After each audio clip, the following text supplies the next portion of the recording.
dari kamar berlari menuju ke tempat parkir sepeda motornya meskipun bagian intinya terasa sangat sakit. Hatinya hancur berkeping-keping padahal dia menjaga sangat kehormatannya untuk calon suaminya kelak. Cantika mengendarai motor matiknya keluar dari area hotel menuju ke kostannya. Cantika mengendarai motornya cukup kencang hingga hanya memakan waktu 10 menit yang biasanya jarak tempuhnya sekitar 20 menit. Cantika langsung memarkir sepeda motornya lalu dengan tertatih langsung menuju ke kamarnya. Bersyukur penghuni kos yang lain tidak melihatnya. Cantika menghempaskan tubuhnya di kasur keras berukuran single. Kamar kosnya tidak banyak memiliki barang, hanya tempat tidur dan kompor dan peralatan makan seadanya. Dia tidak memiliki banyak uang untuk membeli barang-barang seperti kulkas, televisi. Hidupnya begitu pas-pasan. Tempat pakaiannya saja hanya sebuah keranjang karena dia juga tidak memiliki banyak pakaian. Cantika menangis nasibnya yang begitu berat baginya. Sedari kecil dia hanya hidup dengan ibunya dan tidak pernah mengenal ayahnya, dan tujuannya ke Jakarta ingin menemui seorang dan mencari tahu keberadaan ayahnya, apa masih hidup atau sudah tidak ada di dunia ini lagi. Semua petunjuknya ada di dalam kopernya yang dicopet saat itu.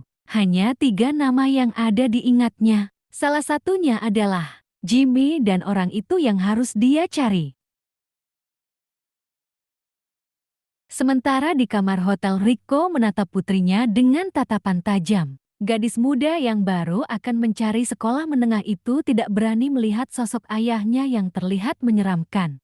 Mereka duduk berhadapan. "Siapa yang mengajarkanmu melakukan hal itu, Nabila?" tanya Rico tegas. "Aku ingin punya ibu, Dad," jawabnya lirih. "Nabila, apa selama ini kasih sayang Dedi sama nenek buyutmu tidak cukup hingga kamu melakukan hal yang merugikan orang lain? Ingat, Dedi tidak segan-segan akan menghukummu meski kamu adalah putri Dedi satu-satunya." Nada tegas kembali terdengar di telinga Nabila. Nabila mulai mengeluarkan air matanya, seperti yang diajarkan oleh tantenya, agar ayahnya bisa luluh. Rico hanya memperhatikan sikap putrinya. Dia tahu putrinya sedang berakting di hadapannya. "Jangan pakai air matamu bikin Dedi luluh, itu tidak akan mempan," ujar Rico lagi. "Dedi, aku ingin Tante Anita menjadi momiku dan Dedi sudah pernah janji sama Nabila," ucap Nabila.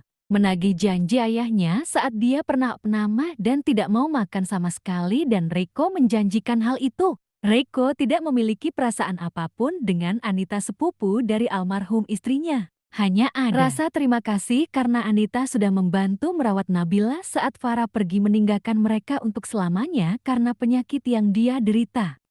"Dedi memang sudah berjanji padamu, Nabila, tetapi ulahmu kemarin sudah membuat seseorang harus kehilangan sesuatu dalam hidupnya," kata Rico lagi. Rico bukanlah laki-laki yang tidak bertanggung jawab, bahwa dia sangat bertanggung jawab. Rico sudah ditanamkan sikap seperti ini sedari kecil oleh kakeknya yang sekarang menjadi pedoman hidupnya, dan itu pesan terakhir. Kakeknya menghembuskan nafas terakhirnya, dan dia akan selalu mengingatnya hingga akhir hidupnya. 2 orang masuk ke dalam kamar Rico, salah satunya adalah Anita. Nabila langsung berlari memeluk Anita dan menangis di pelukan wanita itu seakan meminta perlindungan dari wanita itu. Alvin tetap berdiri.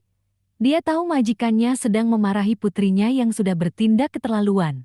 Rico sangat membenci kecurangan dalam bentuk apapun. "Tante Dedi marah sama aku," Nabila mengadu kepada Anita dengan mengeluarkan air matanya. Anita membelai rambut Nabila dengan lembut. "Siapa yang suruh kamu meninggalkan tempat dudukmu, Nabila?" tegas Rico. Paling tidak suka melihat seseorang pergi di tengah melakukan pembicaraan. "Rico, please." Nabila. Rico mengangkat satu tangannya. "Ini urusanku dengan putriku Anita. Kamu jangan ikut campur, bahkan siapapun tidak akan aku izinkan ikut campur termasuk keluargaku," tegas Rico dengan suara dingin. Anita tidak berani menentang Rico yang karakter yang sangat keras kepala dan sangat susah untuk dipengaruhi. Orang yang paling dihormati yaitu Oma Clarice dan juga ayahnya Nico pun tidak bisa mempengaruhi keputusan yang sudah dia buat. "Duduk atau Dedi?" Nabila langsung duduk kembali ke tempatnya semula. Anita juga ikut duduk di sana. "Di mana kamu mendapatkan obat itu?" Rico mulai menginterogasi putrinya. Matanya amati kedua wanita itu. "Minta sama Opa Dava," jawabnya jujur dengan menundukkan kepalanya. "Baik, Dedi, terima alasanmu. Tapi ingat ini pertama dan terakhir kalinya. Jika ini terjadi lagi, jangan salahkan Dedi menghukummu, tegasnya dan meminta mereka berdua untuk keluar karena Riko ingin berbicara dengan Alvin asistennya yang umurnya seusia lebih tua darinya. Anita dan Nabila bergegas meninggalkan kamar menuju kamar Nabila yang bersebelahan dengan kamar Riko ayahnya. Tante, kenapa nggak tepati janji kemarin bilang mau datang menemui Dedi padahal Nabila sudah melakukan semua perintah tante? Ucap Nabila kesal setengah sampai di kamarnya. Dia langsung menghempaskan tubuhnya ke ranjang. Nabila sebenarnya tidak mengerti apa yang dia lakukan karena dia hanya mengikuti perintah dari Anita saja yang memberikan sebuah alasan jika minuman ayahnya dicampur dengan obat itu akan membuat mereka cepat menikah dan itu sesuai dengan keinginan Nabila tanpa dia ketahui apa manfaat obat itu. Maaf kemarin tante ketiduran habis diajak jalan sama teman-teman tante, sahutnya. Gara-gara tante aku dimarahi Dedi padahal sebelumnya Dedi nggak pernah marah sama aku, dengusnya.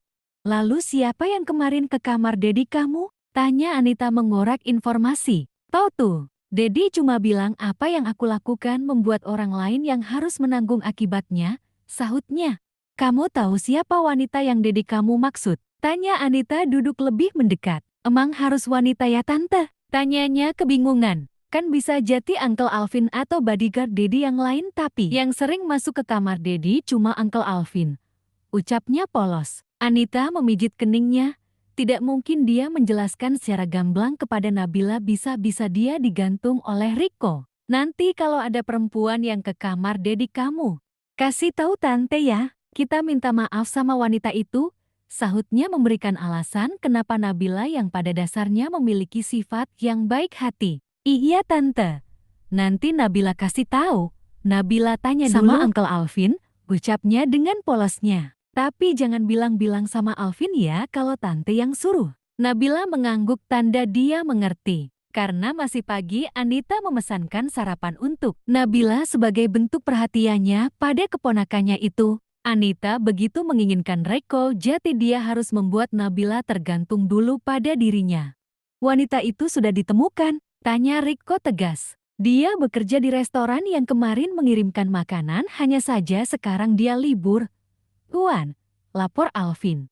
Hari ini jadwal Anda bertemu dengan Dedi Anda dan keluarga yang lain dan setelah itu kita harus ke bandaraan karena Anda pertemuan di Cina. Anda hanya menginap semalam di sana. Setelah itu Anda ada pertemuan di Kanada. Jadwal Anda padat beberapa bulan ini, lapor Alvin membacakan agenda Riko. Apa ada sedikit waktu senggang setelah aku bertemu keluargaku? Sebelum kita ke bandara, ada tuan sekitar 30 menit, sahut Alvin. Baik kalau gitu minta pemilik restoran itu panggil wanita itu. Aku ingin menemuinya sebelum meninggalkan Jakarta. Aku ingin menyelesaikan urusanku dengan wanita itu.